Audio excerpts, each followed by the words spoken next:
Hello everyone! Today we're going to be talking about universal themes that can be found in fantasy stories.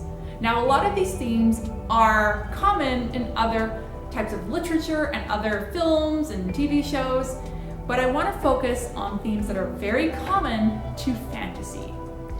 The first big theme is the stereotypical good versus evil. It's a very black and white theme, but sometimes there can be a little bit of grayness that happens. But for the most part, it's black and white. It's such a common theme, it's in most fantasy things, and it's so common that it's considered to be a trope. Now, let's take a look at an example. We have Star Wars. Star Wars is a great example. We have two sides in Star Wars. We have the Jedi, which represents the Republic, and then we have the Sith, which represents the Empire. Now, the Jedi and the Sith both have access to this power called the Force, where they can tap into this strange magical phenomenon and they can make impossible things happen. The Jedi use the Force for the greater good of the people. They do not use it for selfish reasons. Whereas the Sith use their power to gain power, control, and prestige, essentially. They use it for a very selfish reason.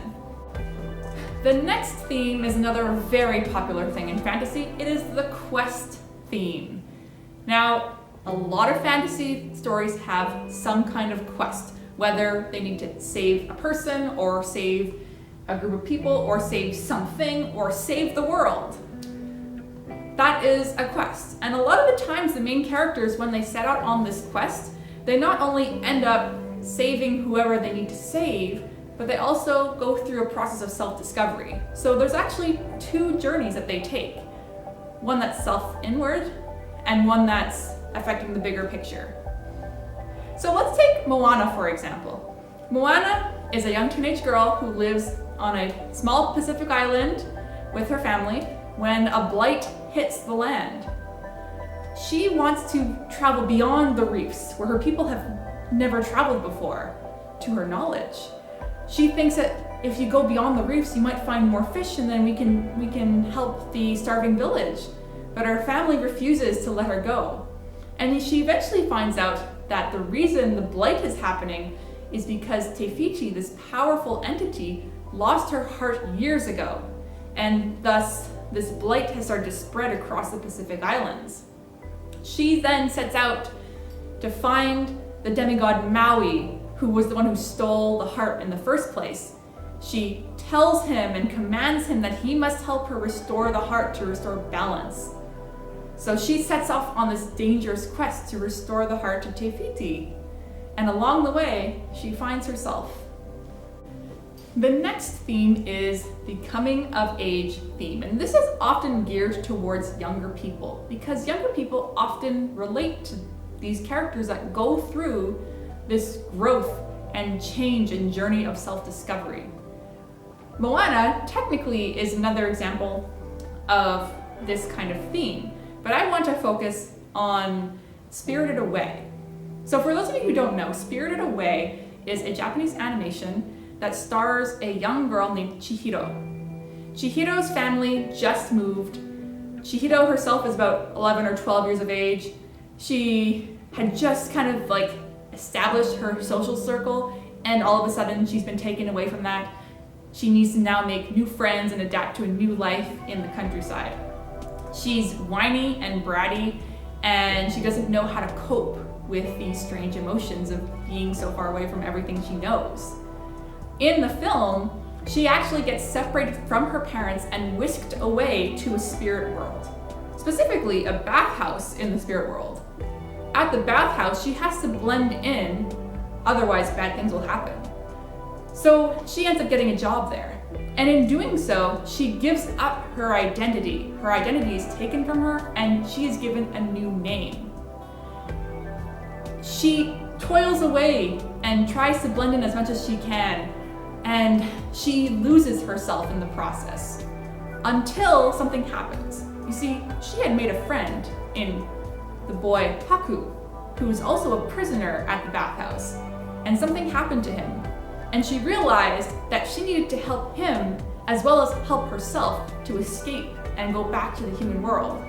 So she goes through this journey of self-discovery, and she has to face her fears in order to be able to save herself and save her parents to be able to return back home.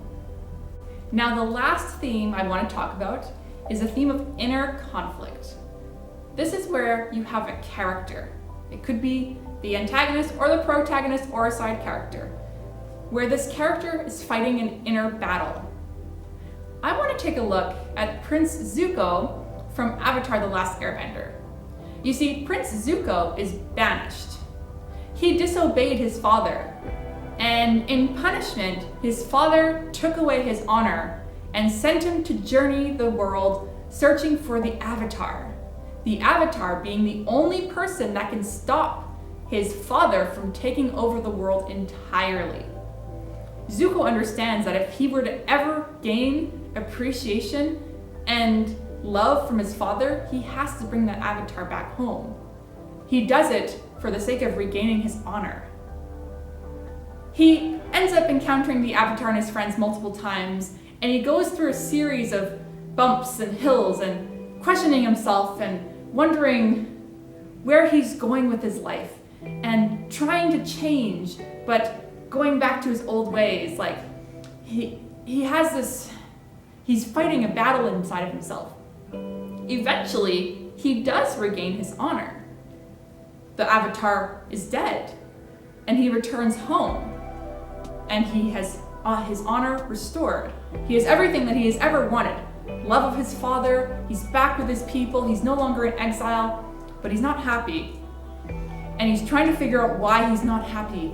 And he's so confused and he's so angry. And he's just constantly struggling with himself. So that is what the inner conflict is this constant battle. And sometimes the characters overcome it, and sometimes the characters succumb to it. And that is all for talking about themes in fantasy. I hope you enjoyed this, and I will see you next time.